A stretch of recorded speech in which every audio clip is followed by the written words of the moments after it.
Channel இன்றைக்கி நம்ம என்ன பார்க்க போகிறோம்னா வண்டிக்கடை சுண்டல் மசாலா.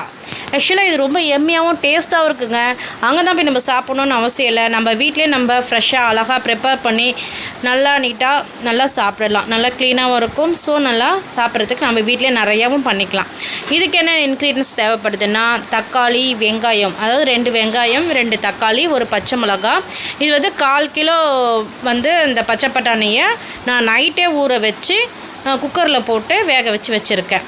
அப்புறமா இஞ்சி பூண்டு கொஞ்சம் ஃப்ரெஷ்ஷாக அரைச்சி போட்டேன்னு வச்சுக்கிங்களேன். இஞ்சி பூண்டு அது நல்லாயிருக்கும். வீட்டில் நம்ம ஏற்கனவே ப்ரிப்பேர் பண்ணி வச்சதை அதில் போட்டு செஞ்சோன்னா நல்லா இருக்காது.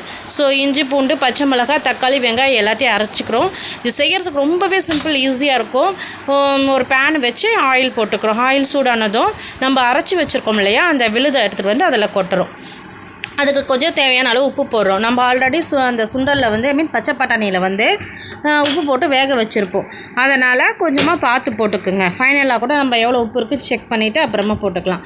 இப்போ 1 லிட்டர் போட்டு மூடி போட்டு வச்சுருவோம். இது என்னென்னா நல்லா டீப்பாக நல்லா அப்படியே சுண்டிட்ட பிறகு, ஃப்ரை ஆகிட்ட பிறகு தான் நம்ம வந்து சுண்டலை வந்து போடணும். ஏன்னா அப்போ தான் நமக்கு நல்லா டேஸ்ட்டு கொடுக்கும். ஸோ இப்போ நல்லா டீப்பாக நல்லா வத்திருச்சு. இப்போ வந்து எங்கள் வீட்டில் இருக்க குழம்பு மிளகாத்தூளும் கரம் மசாலா தூளும் நான் போடுறேன். ஓகேங்களா, நம்ம காரத்துக்கு ஏற்ற மாதிரி போடுறோம். ஏன்னா வந்து ஆல்ரெடி ஒரு பச்சை மிளகாவும் நம்ம கிரைண்ட் பண்ணி இதில் சேர்த்துருக்கோம். ஸோ வந்து நம்ம வீட்டில் இருக்க குழம்பு மிளகாத்தூளும் கரம் மசாலா மட்டும் நான் இதுக்கு சேர்க்குறேன் போதுமான அளவுக்கு. ஸோ இப்போ நல்லா டீப்பாக அது ஃப்ரை ஆகிடுச்சு, நல்லா வத்தி வந்துடுச்சு. இந்த ஸ்டேஜில் வந்து நம்ம வந்து வாட்டர் ஆட் பண்ணிக்கலாம். ஓரளவுக்கு தேவையாக நல்லா கொதித்து அந்த மசாலா இப்போ தண்ணி ஊற்றி தேவையான அளவுக்கு நம்ம தண்ணி ஊற்றி வச்சுக்கிறோம். அந்த தண்ணி நல்லா கொதித்த பிறகு நம்ம என்ன பண்ணணும்னா சுண்டல் போட்டுக்கணும். ஸோ இந்த ஸ்டேஜில் நம்ம ஓப்பன் பண்ணி பார்க்குறோம். நல்லா கொதிச்சிருக்கு.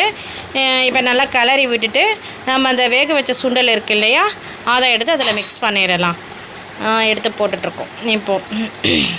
இப்போ இதை நல்லா கிளறி விட்டுட்டு இதில் உப்புலாம் காரம்லாம் கரெக்டாக இருக்கா நம்ம ஒன்ஸ் செக் பண்ணிக்கணும்.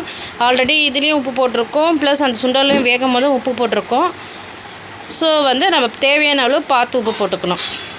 இது கொஞ்சம் நல்லா கொதித்த பிறகு நமக்கு சர்வ் பண்ணுறதுக்கு ரெடி ஆகிடும். சொல்லிட்டு போட்டு இப்போ க்ளோஸ் பண்ணிட்டேன். இப்போ எடுத்து பார்க்கலாம். ரெடி ஆகிடுச்சு. வாவ், பிளேட்டில் எப்படி வச்சுருக்கோம் பார்த்தீங்களா, இதை டெக்கரேட்டிவாக பண்ணியிருக்கோம்.